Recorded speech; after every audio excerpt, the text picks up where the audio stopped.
Hello friends, welcome to Affairscloud Learn to Lead. Good morning to all the students. Today we will discuss very important current affairs of 4th of February 2022.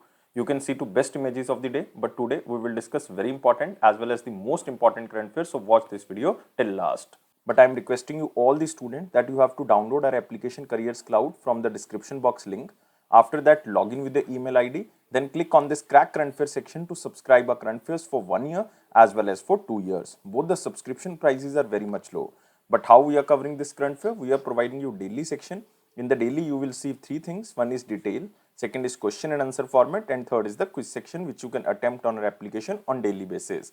Next is the weekly section. Again, you will receive three things. One is detail, second is question and answer format, and third is the quiz section which you can attempt on our application on weekly basis.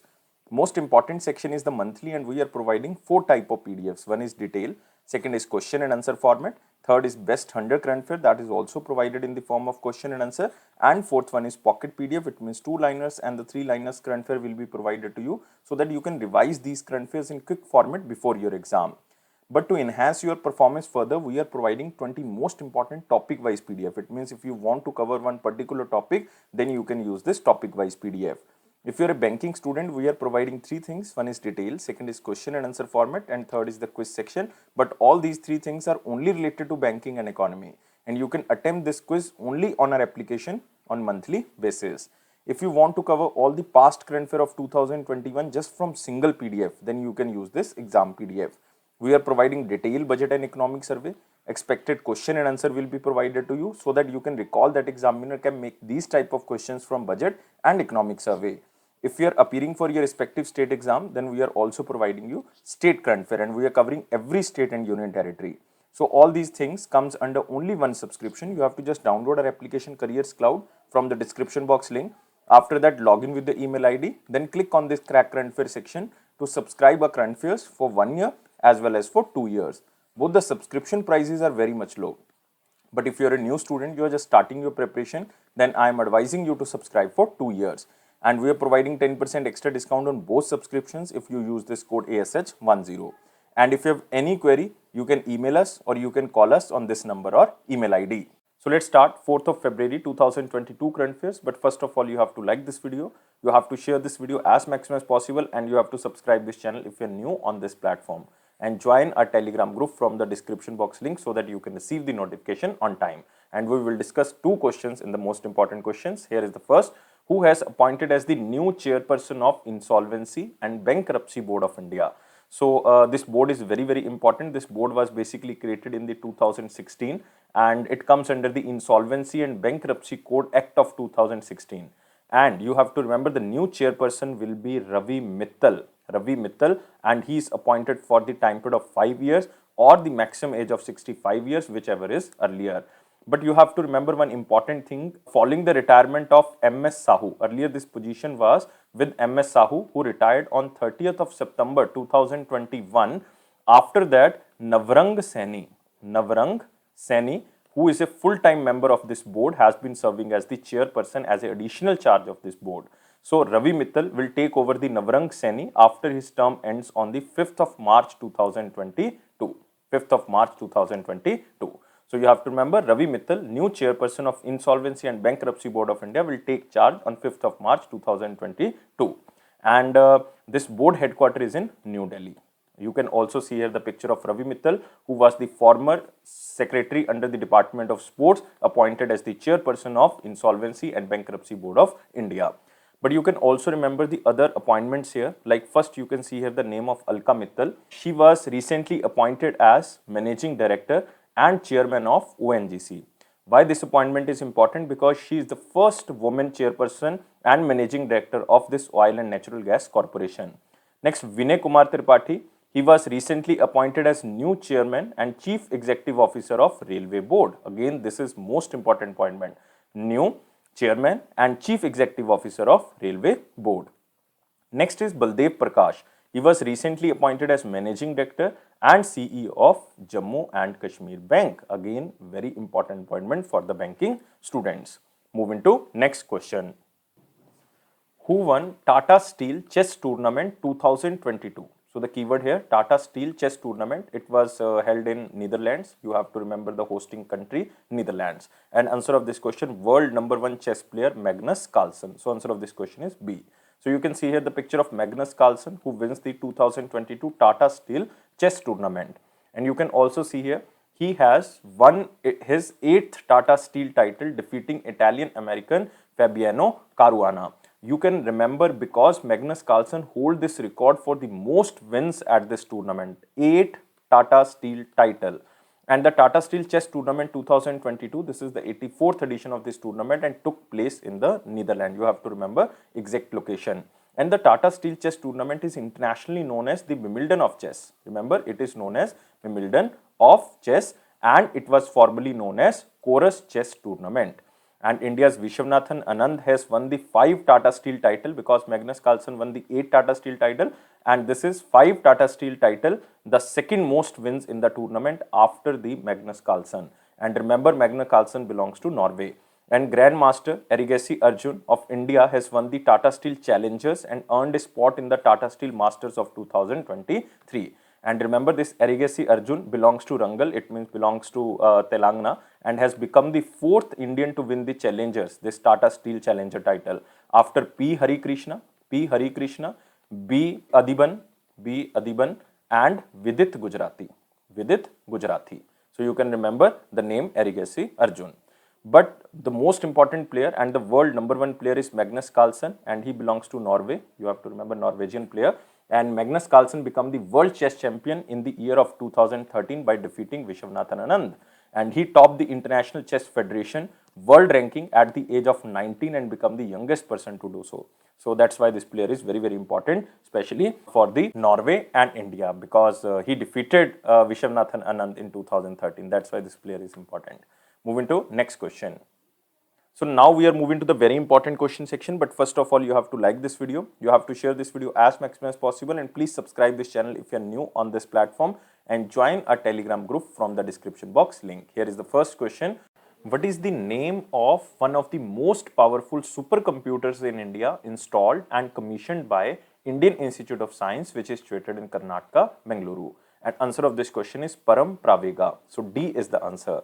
So Indian Institute of Science, Bengaluru, Karnataka has installed and commissioned Param Pravega, which is one of the most powerful supercomputers in India and even the largest in any Indian academic institution under the National Supercomputing Mission. You can see here the picture of Param Pravega. And this is commissioned by Indian Institute of Science, which is situated in Bengaluru, Karnataka, and this is one of the most powerful supercomputers in India. And remember, this is the largest in an Indian academic institution, and this academic institution is IISc. And it comes under the National Supercomputing Mission. This mission is very, very important. I will tell you. The system has a total supercomputing capacity of 3.3 petaflop. This is again very important because 1 petaflop is equal to quadrillion, or you can say 1015 operations per second. So this is huge, 3.3 petaflops. And the Param Pravega system is a mix of heterogeneous nodes. And this is integrated with Intel Xeon Cascade Lake processors. Remember, Intel Xeon Cascade Lake processors for the central processing unit or CPU nodes. And it has NVIDIA Tesla V100 cards on the graphic processing unit nodes that has been designed by the CDAC. CDAC is situated in Pune, Maharashtra, and CDAC means Center for Development of Advanced Computing.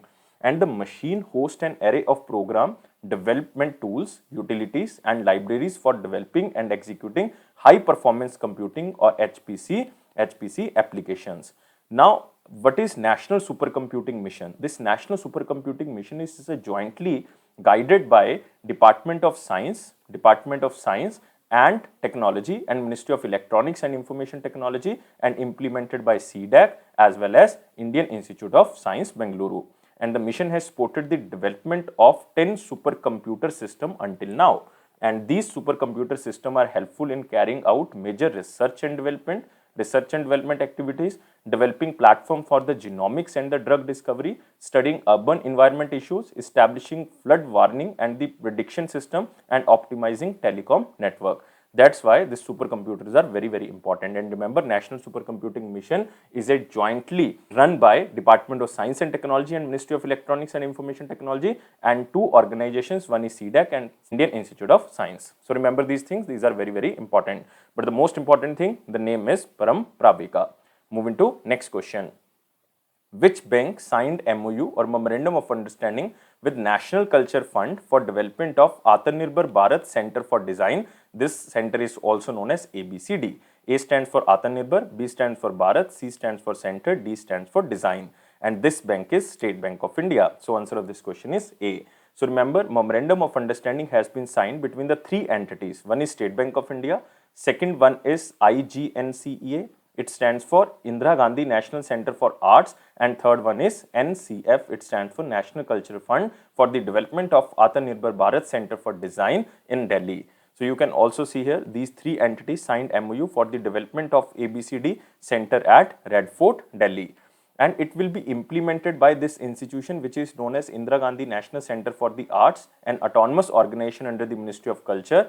But SBI will provide some financial assistance like rupees 10 crore under the corporate social responsibility. So the main aim behind to set up this ABCD, it is to highlight, promote and celebrate the products with the geographical indication sign, as it signifies a specific geographical origin infused with unique features of that region. And it will enable a collaboration between the karigars, or you can say handicrafts, and the designers to develop new designs as per the requirement for the artifacts produced at the Red Fort.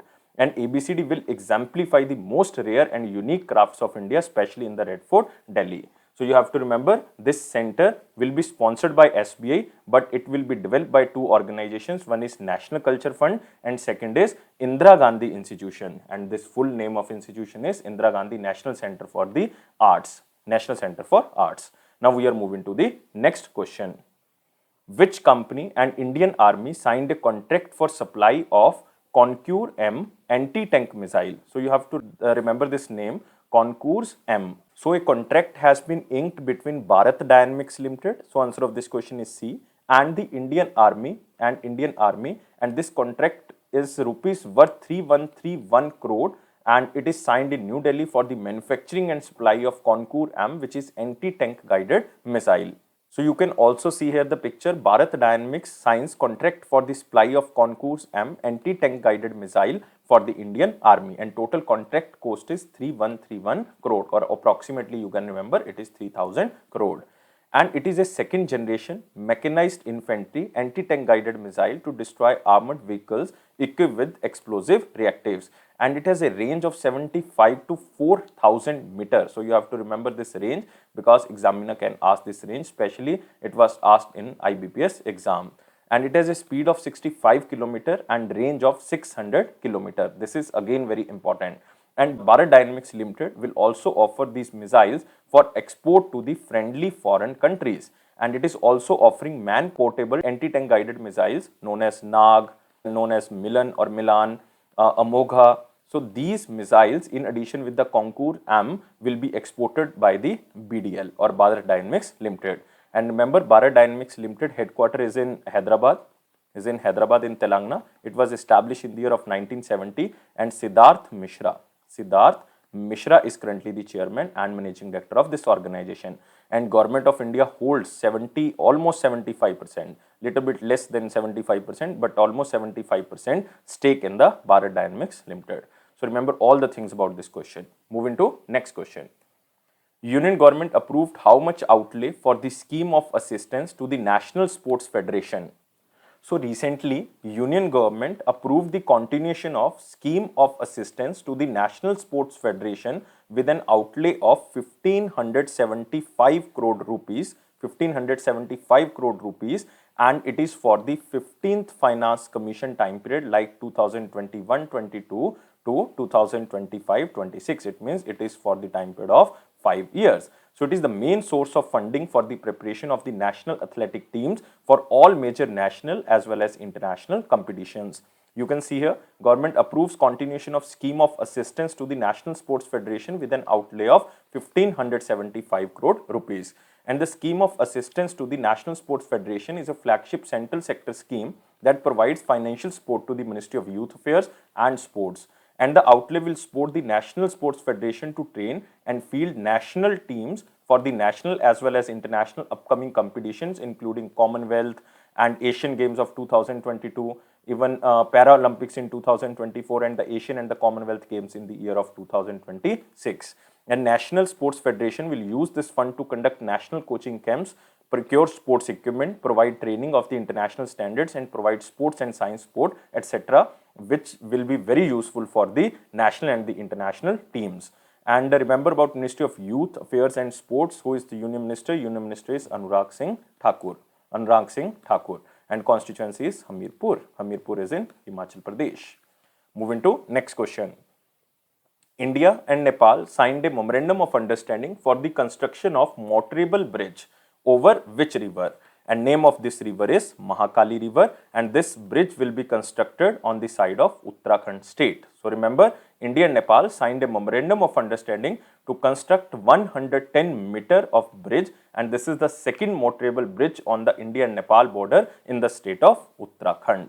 And you can also see here, India and Nepal signs MOU to construct a bridge over the Mahakali River. This bridge is connecting two areas, one from India and second is from Nepal, but both the names are same, like Dorchola, or this also known as Dorchola. So one is situated in India and one side is situated in Nepal.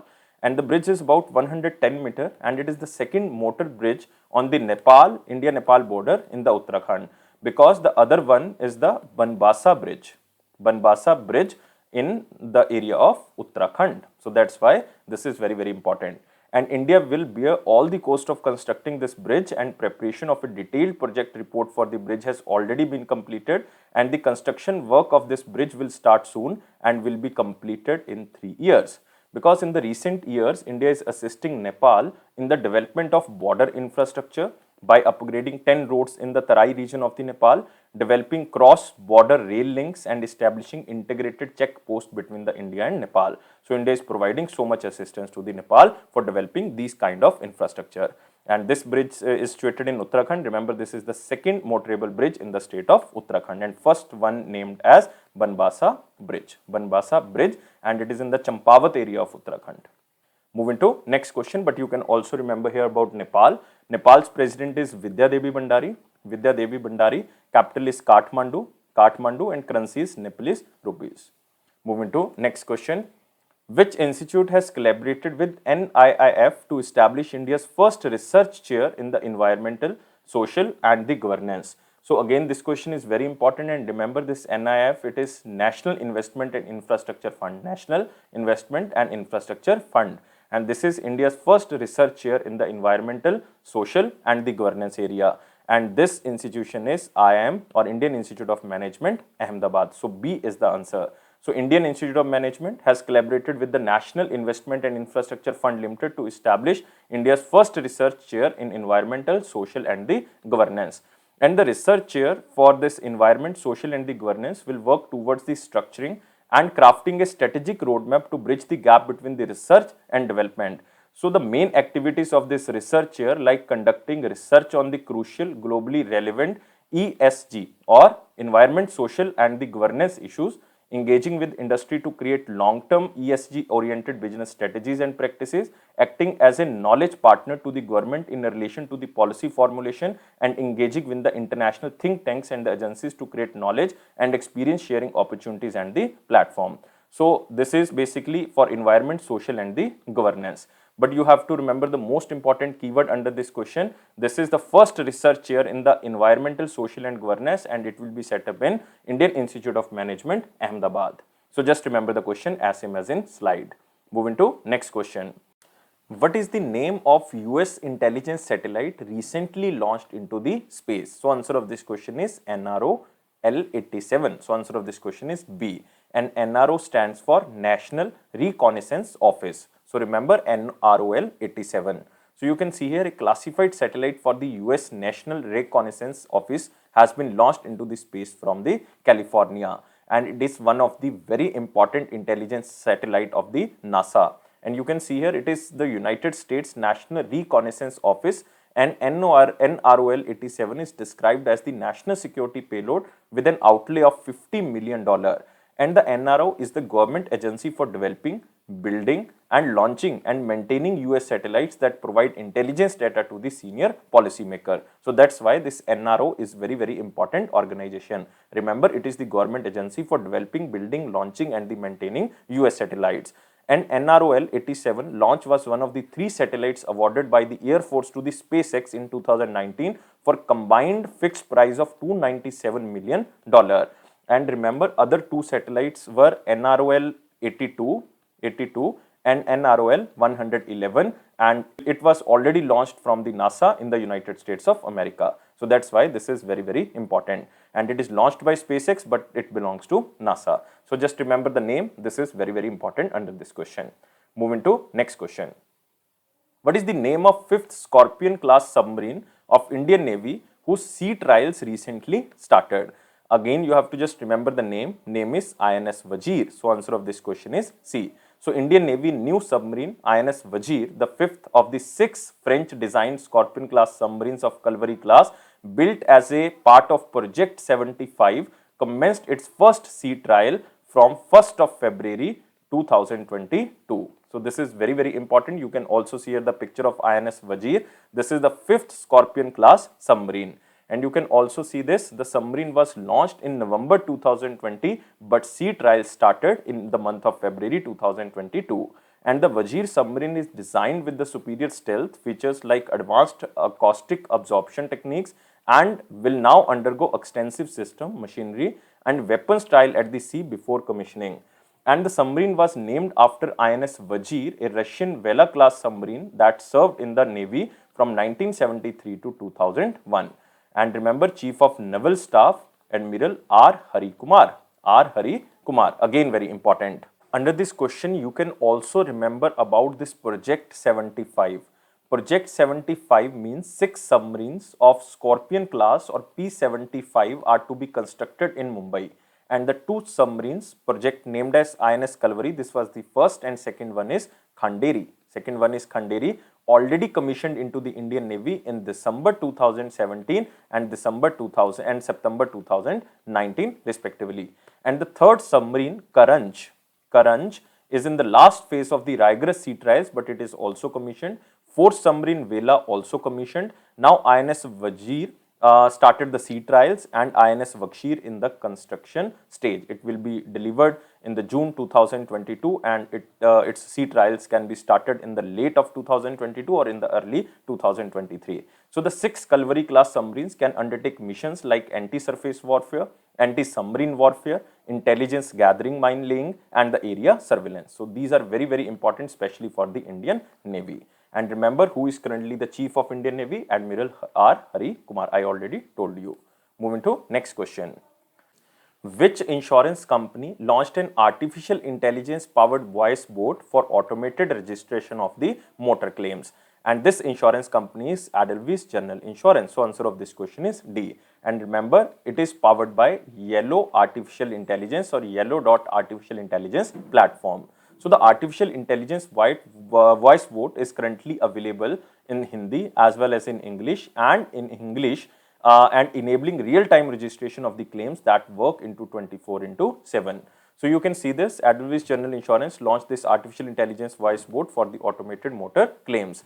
And the end-to-end artificial voice bot is the first of its kind services in the general insurance industry in India, specially started by Edelweiss General Insurance.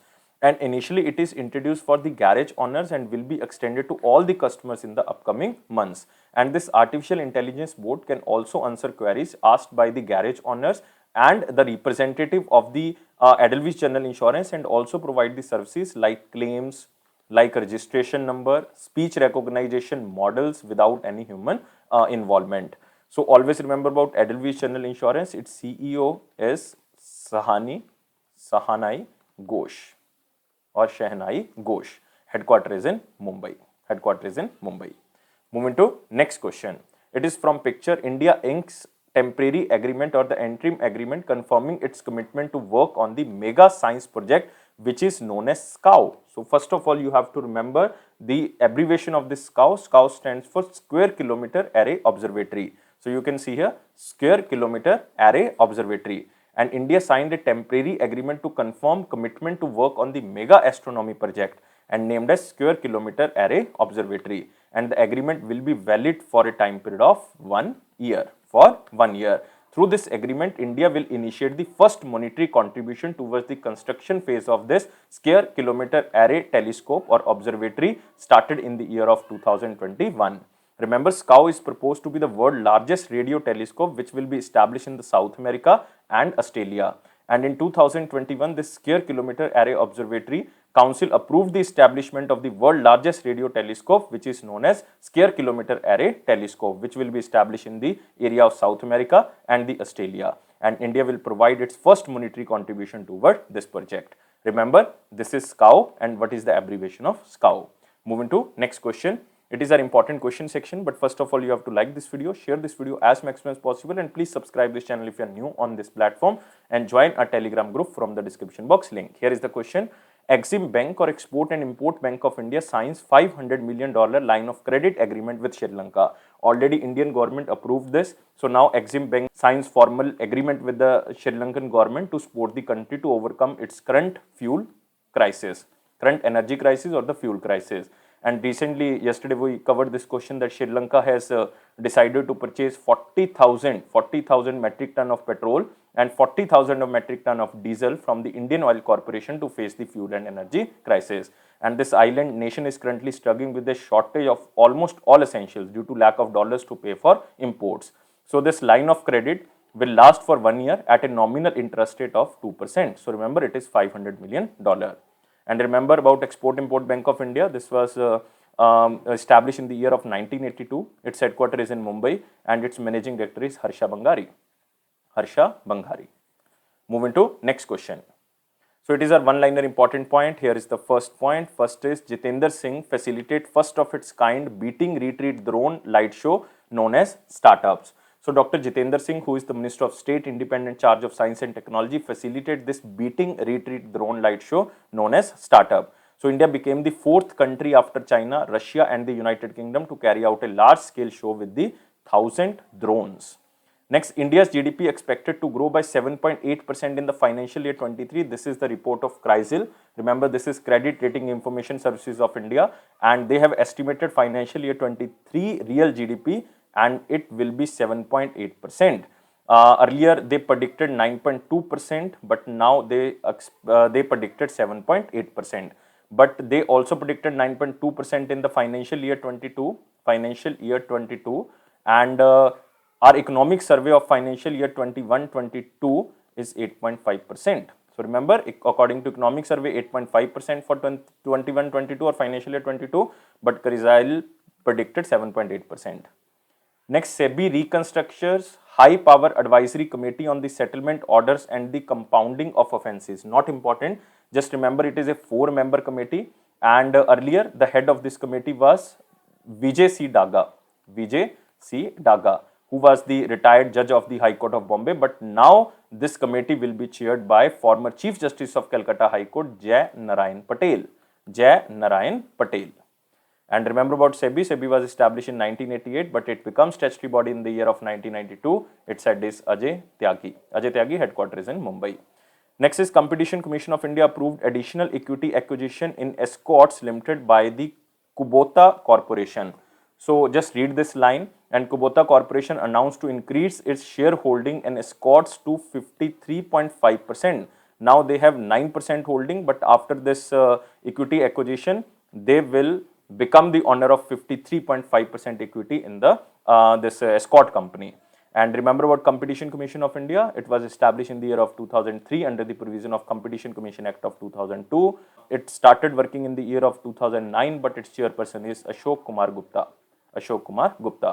Tata Steel Chess Tournament 2022, Norway's Magnus Carlsen won this title. We already covered this point. Government of India approved renaming of 3 places in the Madhya Pradesh. If you belongs to Madhya Pradesh, then you have to remember, because in 2021, the government of Madhya Pradesh, led by Shivraj Singh Chauhan, has proposed the renaming of 3 places in the Madhya Pradesh. And these 3 places, one is Hoshangabad Nagar as the Narmadapuram, because Narmada is very famous river in the Madhya Pradesh. So that's why it will be renamed as Narmadapuram. Next is Shivpuri will be renamed as Kundeshwar Dham, very famous pilgrim site of Madhya Pradesh. Next is Babai as Makhan Nagar. So Babai has been renamed after the renowned journalist and poet Makhanlal Chaturvedi, and Makhanlal belongs to Babai. That's why it is renamed as Makhan Nagar. And the government has earlier named a National University of Journalism and Communication as a Makhanlal University in the year of 1992. And this Hoshangabad Nagar, named after the Hoshang Shah, the first formally appointed Sultan of the Malwa Sultanate of the Central India, and it was renamed as the Narmadapuram. So remember, especially if you belongs to Madhya Pradesh. Moving to the question of the day, what was the question of 3rd of February? Scheduled commercial bank CRR or cash reserve ratio can go up to maximum of. So if we are going only through the options, because none of these is not there, so answer can be the 20%. Because until the RB Act, which was amended in the year of 2007, the minimum value can be the 3% CRR and maximum value can be fixed at 20%. But after this amendment of RB Act in the year of 2007, both these limits are removed by the amendment. So remember, no minimum and no maximum limit current now. But if we don't have none of these options, then we have to take this D, that is 20%. Moving to next question, it is the question of the day. National Housing Bank was established on which year? So you have to tell me answer only in the comment box. I am waiting your answer. But please like this video. Please share this video as maximum as possible, and please subscribe this channel if you are new on this platform, and join our Telegram group from the description box link. And press this bell button so that you can receive the notification on time. And it is Affairscloud promise that it will boost your confidence in the general awareness section. Don't take life so much serious. Life is fun. Always be happy like this smiley. Thank you guys. Take care and bye-bye.